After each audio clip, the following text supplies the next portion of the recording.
বিসমিল্লাহির রহমানির রহিম। সুপ্রিয় শিক্ষার্থী বন্ধুগণ, আজকে আমি তোমাদের সাথে দশম অধ্যায়ের আর্থিক বিবরণী থেকে আরো একটি গুরুত্বপূর্ণ অঙ্ক নিয়ে আলোচনা করব। এই অঙ্কটি সিলেট বোর্ড 2023 সালের 1 নম্বরে এসেছিল। 1 নম্বরে দেখো বলছে অরণ্য এন্টারপ্রাইজে 2022 সালের 31 ডিসেম্বর তারিখে রেয়ামিল ও অন্যান্য তথ্যাদি নিম্নরূপ। দেখো নিচে একটা রেয়ামিল দেওয়া আছে এবং সমন্বয় দেওয়া আছে, এখান থেকে তোমাদের প্রশ্নের উত্তরগুলো বের করতে হবে। দেখো রেয়ামিলের প্রথমে বলছে প্রাপ্য হিসাব 20,000 টাকা। প্রাপ্য হিসাব হচ্ছে চলতি সম্পদ, আর চলতি সম্পদ কোথায় যাবে? আর্থিক অবস্থার বিবরণীতে। প্রারম্ভিক মজুত পণ্য 25,000 টাকা দেওয়া আছে। প্রারম্ভিক মজুত পণ্য হচ্ছে বিক্রিত পণ্যের ব্যয়, আর বিক্রিত পণ্যের ব্যয়ের কাজ হয় হচ্ছে বিশদ বিবরণীতে। তাহলে এরপরে দেখো ক্রয় ও বিক্রয়।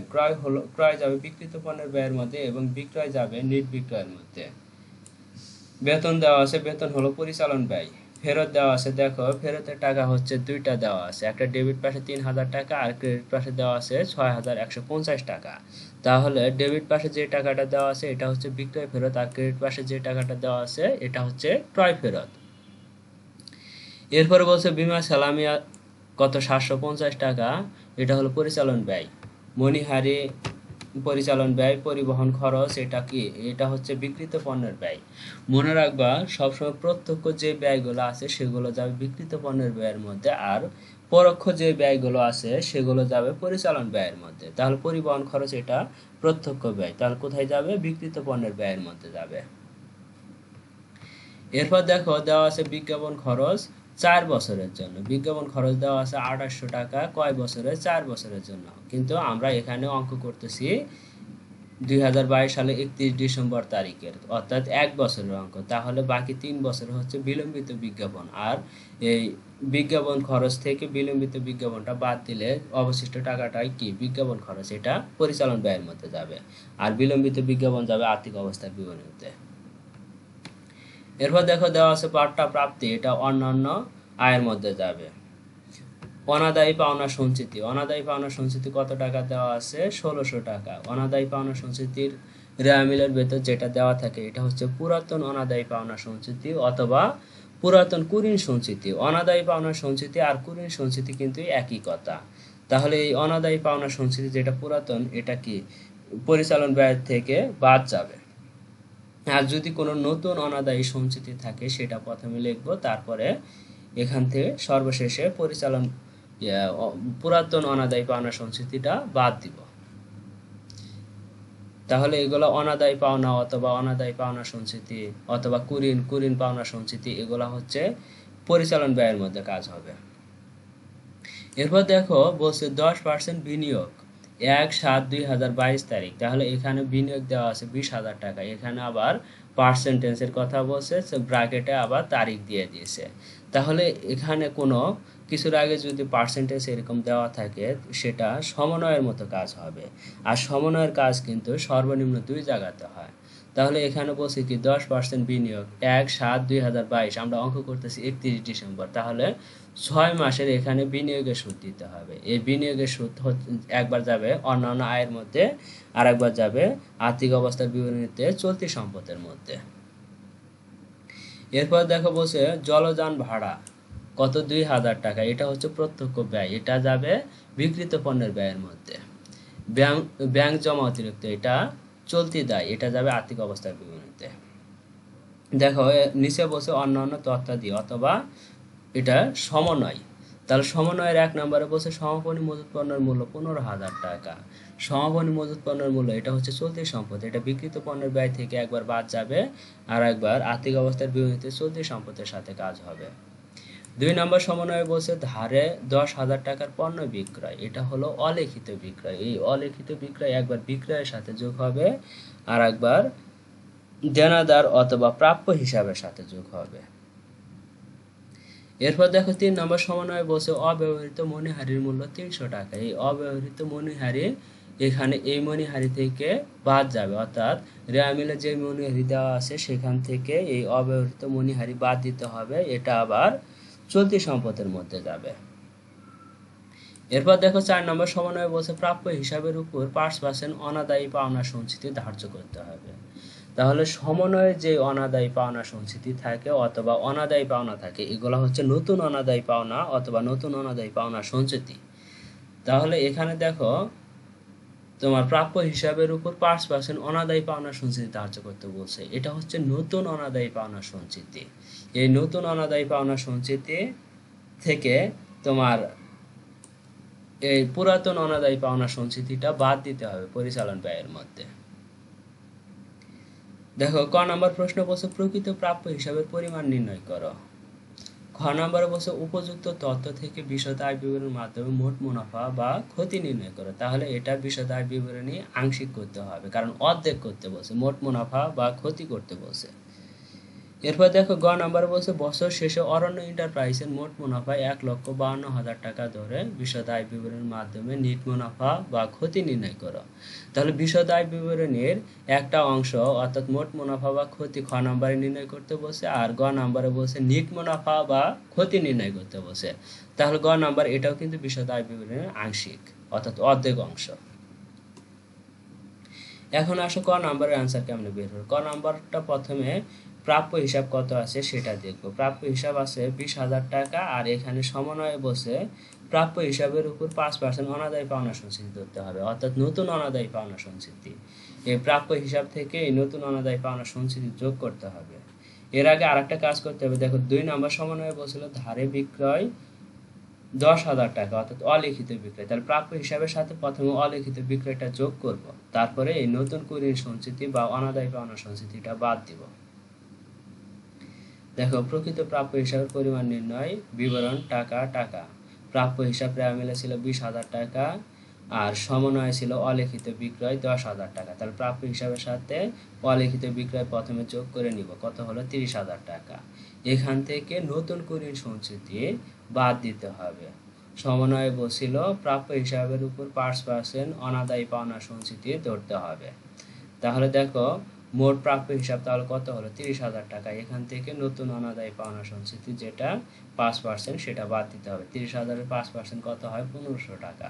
তাহলে 30 থেকে 1500 টাকা বাদ দিলে কত হয় 28,500 টাকা। তাহলে প্রকৃত প্রাপ্য হিসাব কত হবে 28,500 টাকা। খ নাম্বার বলছে মোট মুনাফা বা ক্ষতি নির্ণয় করো। মোট মুনাফা বা ক্ষতি নির্ণয় করতে এটা প্রথমে কি লিখতে হবে, প্রতিষ্ঠানের নাম, অরণ্য এন্টারপ্রাইজ, বিশদ আয় বিবরণী আংশিক, 2022 সালে 31 ডিসেম্বর তারিখে সমাপ্ত বছরের জন্য। ছকটা হবে প্রথম বিবরণ গড় টাকা টাকা টাকা, অর্থাৎ টাকার গড় 3টা হবে। তাহলে প্রথমেই নিট বিক্রয় বের করব। দেখো রেয়ামিলের ভিতর বিক্রয় দেওয়া আছে 1,45,000 টাকা, সমন্বয়ে আছে অলিখিত বিক্রয় 10,000 টাকা। তাহলে বিক্রয়ের সাথে অলিখিত বিক্রয় যোগ করব, এরপর যেটা বিক্রয় ফেরত দেওয়া আছে সেটা বাদ দিব। বিক্রয় ফেরত দেওয়া আছে 3,000 টাকা। দেখো বিক্রয় হলো 1,45,000 টাকা যোগ অলিখিত বিক্রয় 10,000 টাকা, কত হয় 1,55,000 টাকা। এখান থেকে বিক্রয় ফেরত 3,000 টাকা ছিল, বাদ দিব। তাহলে নিট বিক্রয় কত হলো 1,52,000 টাকা। নিট বিক্রয় থেকে বিক্রিত পণ্যের ব্যয় বাদ দিলেই নিট মুনাফা পেয়ে যাবে। এখন দেখব বিক্রিত পণ্যের ব্যয়ের মধ্যে কি আসে।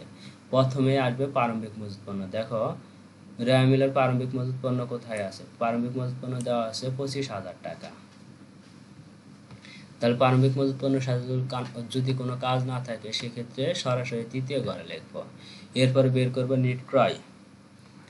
দেখো রেয়ামিলের নিট ক্রয় কত টাকা দেওয়া আছে, ক্রয় আছে 75,000 টাকা। সমন্বয়ে দেখবো কোনো অলিখিত ক্রয় আছে কিনা, সমন্বয়ে কোনো অলিখিত ক্রয় নেই, তাহলে এখান থেকে ক্রয় ফেরতটা বাদ দিব। ক্রয় ফেরত আছে কত 6,150 টাকা। তাহলে দেখো ক্রয় হলো 75,000 টাকা আর ক্রয় ফেরত হলো 6,150 টাকা। তাহলে 75,000 থেকে 6,150 বাদ দিলে কত হয় 68,850 টাকা। এরপরে কাজ হলো প্রত্যক্ষ ব্যয় কি কি আছে সেগুলো নিয়ে আসতে হবে। দেখো রেয়ামিলের ভিতরে প্রত্যক্ষ ব্যয় কি কি আছে, পরিবহন খরচ আছে আর জলযান ভাড়া আছে 2,000 টাকা। পরিবহন খরচ হলো 2,500 টাকা। তাহলে দেখো পরিবহন খরচ 2,500 টাকা, জলযান ভাড়া হলো 2,000 টাকা। এখন সবগুলো যোগ করব, কত হয় সবগুলো যোগ করলে 98,350 টাকা। এখান থেকে সমাপনী মজুত পণ্যটা বাদ দিব। সমাপনী মজুত পণ্য সাধারণত সমন্বয়ে থাকে। দেখো সমাপনী মজুত পণ্য কত টাকা আছে 15,000 টাকা। তাহলে এই বিক্রিত পণ্যের ব্যয় এখান থেকে সমাপনী মজুত পণ্য বাদ দেব 15,000 টাকা। তাহলে 98,350 থেকে 15,000 বাদ দিলে কত হয়? 83,350 টাকা। এখন এই নেট বিক্রয় থেকে বিক্রিত পণ্যের ব্যয় বাদ দিলে মোট মুনাফা পেয়ে যাব। তাহলে নেট বিক্রয় ছিল 1,52,000 টাকা, এখান থেকে 83,350 টাকা বাদ দিলে কত হয়? 68,650 টাকা।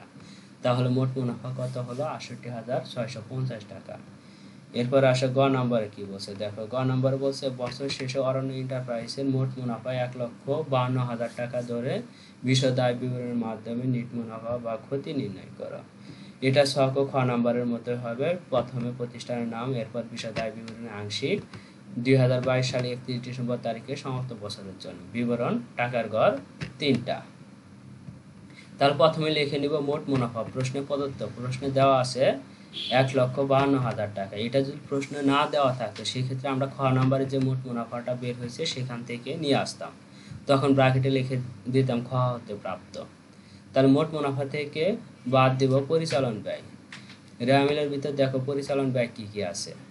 যদি কোনোটার সাথে কাজ থাকে সেক্ষেত্রে প্রথম ঘরে লিখবো, লিখে কাজ শেষ করে দ্বিতীয় ঘরে পার করে দেবো। আর কোনো কাজ না থাকলে সরাসরি দ্বিতীয় ঘরে লিখবো। দেখো রেওয়ামিলের ভিতরে প্রথমে আছে বেতন। বেতন আছে কত টাকা? 10,000 টাকা। এটার সাথে সমন্বয়ে কোনো কাজ নাই, তাহলে সরাসরি দ্বিতীয় ঘরে দিব। এরপর বিমা সালামি দেওয়া আছে 750 টাকা। এটার সাথে কোনো কাজ নাই, তাহলে দ্বিতীয় ঘরে লিখবো।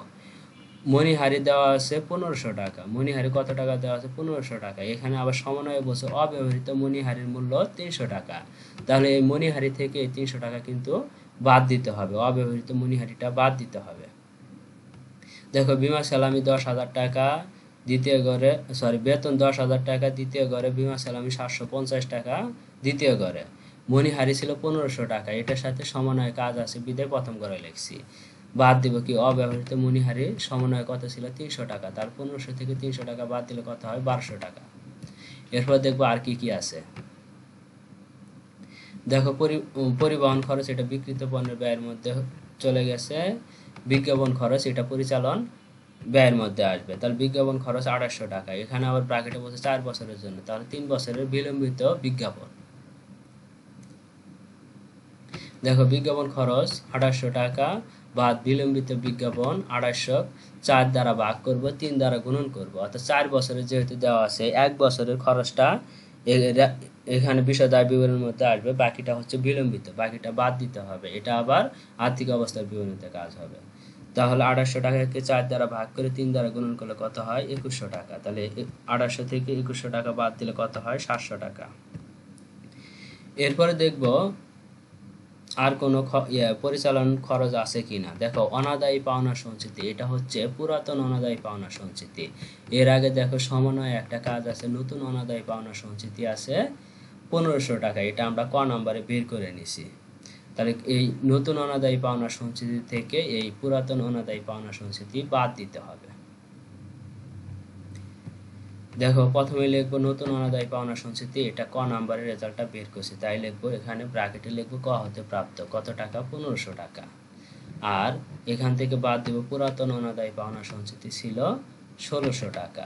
তাহলে দেখো 1500 থেকে 1600 বাদ দিলে টাকার পরিমাণ মানে মাইনাস দিকে বেশি থাকে, তাহলে এখানে 100 টাকা লিখে এটা ব্র্যাকেট দিব। ব্র্যাকেট মানে বোঝাচ্ছে এখানে এটা মাইনাস হবে, অর্থাৎ বিয়োগ বোঝাবে। তাহলে এখানে দেখো পরিচালন ব্যয় সবগুলো যোগ করে 100 টাকা বাদ দিলে কিন্তু পরিচালন ব্যয়টা পেয়ে যাবে। তাহলে কত টাকা হচ্ছে? 12,500 টাকা। এখন মোট মুনাফা থেকে এই পরিচালন ব্যয় 12,500 টাকা বাদ দিলে কি বের হবে? পরিচালন মুনাফা। তাহলে 1,52,000 থেকে 12,500 টাকা বাদ দিলে কত হয়? 1,39,450 টাকা। এর সাথে যদি এখন কোনো অন্যান্য আয় থাকে সেটা যোগ করব, আর অন্যান্য ব্যয়গুলো বাদ দিব। এখন দেখো রেওয়ামিলে কোনো অন্যান্য আয় আছে কিনা। দেখো রেওয়ামিলের প্রথমে একটা দেখতে পাচ্ছি, এখানে বাট্টা প্রাপ্তি আছে 2000 টাকা, আর একটা আছে 10% বিনিয়োগ 1/7/2022, অর্থাৎ বিনিয়োগের বকেয়া সুদ 20,000 টাকার 10% যে টাকাটা হয় সেটা আবার এখানে 6 মাসের সুদের কথা বলছে। তাহলে বিনিয়োগের এখানে 10% করলে 1 বছরের সুদ বের হবে, সেটাকে 12 দ্বারা ভাগ করে 6 দ্বারা গুণন করলে 6 মাসের সুদ পেয়ে যাব। আর সমন্বয়ে কোনো অন্যান্য আয় নেই, তাহলে অন্যান্য আয় কয়টা হলো? 2টা আছে এখানে। দেখো বাট্টা প্রাপ্তি 2000 টাকা আর বিনিয়োগের বকেয়া সুদ কত, 20,000-এর 10%, এটা আবার 6 মাসের সুদ। তাহলে 6 মাসের সুদ বের করতে কি করতে হবে, 1 বছরের সুদকে এটা 12 দ্বারা ভাগ করে 6 দ্বারা গুণন করলেই 6 মাসের সুদ বের হয়ে যাবে।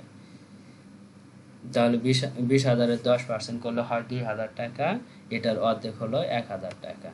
এই 2,000 আর 1,000 যোগ করলে কত হয়, 3,000 টাকা।